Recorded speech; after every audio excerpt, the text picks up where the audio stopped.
Don't forget, Charlie Sheen's special video message to President Barack Obama is now up at prisonplanet.tv. It's now up on YouTube. We have it linked all over Infowars.com and prisonplanet.com. This is an alert. Please give it to your old email list. Please put it on MySpace. Please send it all over YouTube. Please show it to your coworkers. Email it to the White House website over and over again, whitehouse.gov, because this is only phase one in what we're doing. I'll just leave it at that. But this is so vitally important, and it's a stunningly well-done video by Aaron Dykes, and the information is penetrating that Charlie Sheen brings up. It's one of the best 6-minute videos we've ever put out, and it's Charlie Sheen on video requesting this, and this will get major media attention. We're also in the next few hours going to put up a version that doesn't have all the bells and whistles and video clips just for news media to use it to get it out on TV. And we're going to put out a press release. In fact, I forgot.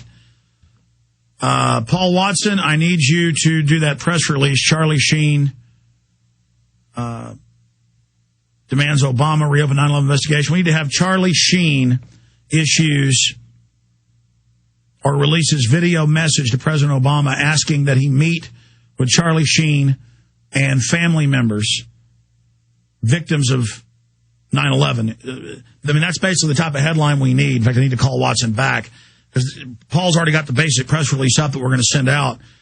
But people don't really read the whole letter. It says that the family members have asked him to do this, and he's wanting Obama to at least meet with them. It isn't just about Charlie Sheen meeting with the president. Going back to Webster Tarpley.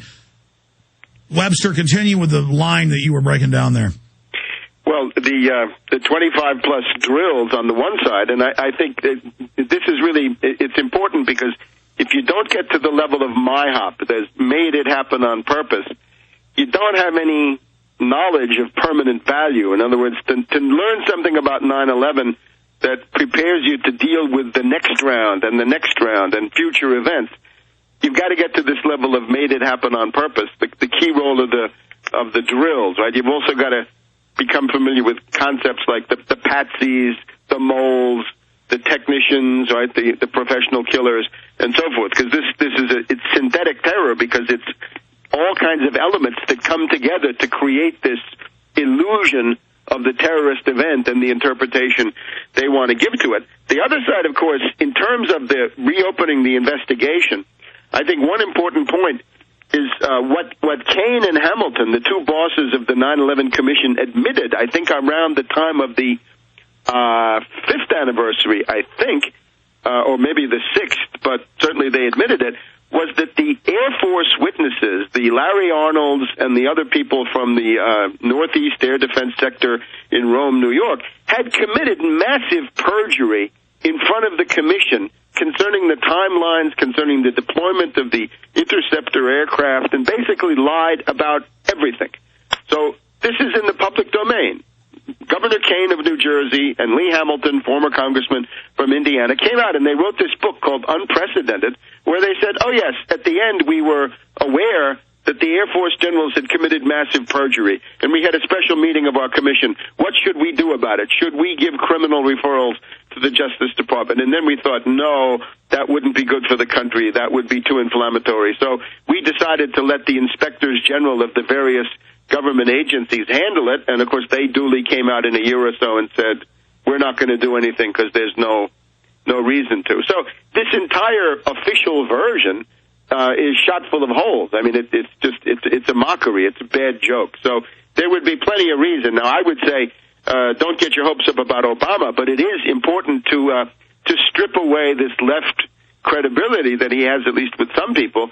If you take away his left cover, the guy can't function. So the best way to attack him is precisely like this, to attack him on 9/11 in Afghanistan and challenge him to liquidate this stuff left over from Bush, because he is increasingly inseparable from Bush. He's indistinguishable. The policies are exactly the same, only the slogans change a little bit. And once you point that out, then you really have him, and that's when he begins to suffer politically on that flank as well.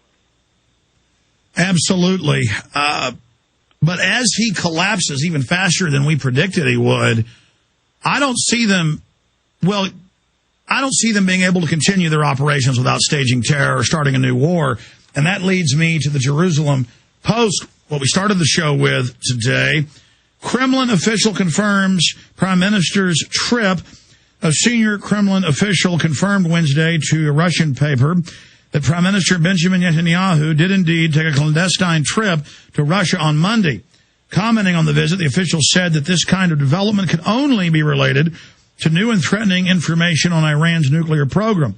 The Russian newspaper quoted experts speculating that such a trip only could be justified under extraordinary circumstances, for example, in the case of Israel planning to attack Iran.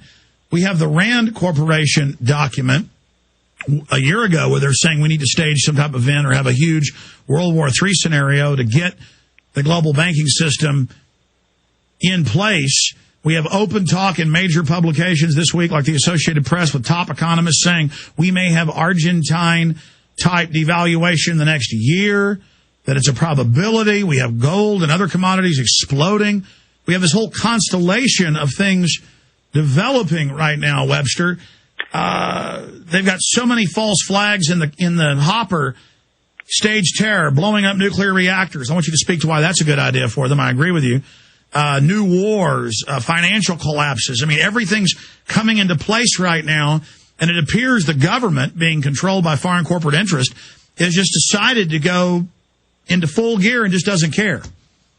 My idea was always that the Obama foreign policy would be different from Bush-Cheney in a couple of important areas. You said it would be bigger and worse. And especially in regard to Iran. In other words, the Bush-Cheney effort was indeed to bomb Iran, to try to destroy it, and also to send in special forces teams and subversion teams and so forth. With Obama, you could see that there was this attempt to have a color revolution, in other words, to overthrow the existing Ahmadinejad regime and replace that with a CIA puppet government led by this Mousavi with Rafsanjani, the corrupt bazaar merchant faction sitting in the background. That doesn't look like it's going anywhere. And I think right now you're in an area where the original strategic plan of Obama seems to be breaking down in quite a number of ways. So we may indeed now be in an area of what can we call it? Anomie, right? We don't know what's coming next. And rather than having a policy thrust coming from Brzezinski and Obama, it may be that we're into this area of drift and chaos.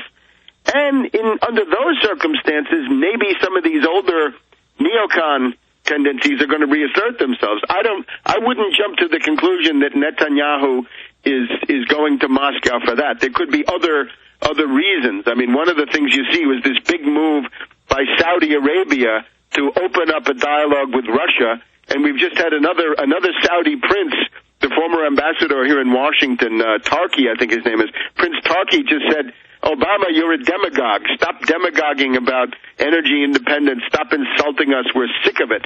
So I think there's a lot of friction between the U.S. and Saudi Arabia, and that could possibly have some relation to the entire U.S. strategic position. You were on a month ago with us, and were correct in saying that there was that major friction and that they'd arrested Bondar and all this, and certainly that all came out later. Webster, we carry all four of your books, the Economic Cataclysm book, your two books on Obama, and Synthetic Terror, all available at Infowars.com on the secure online video bookstore shopping cart.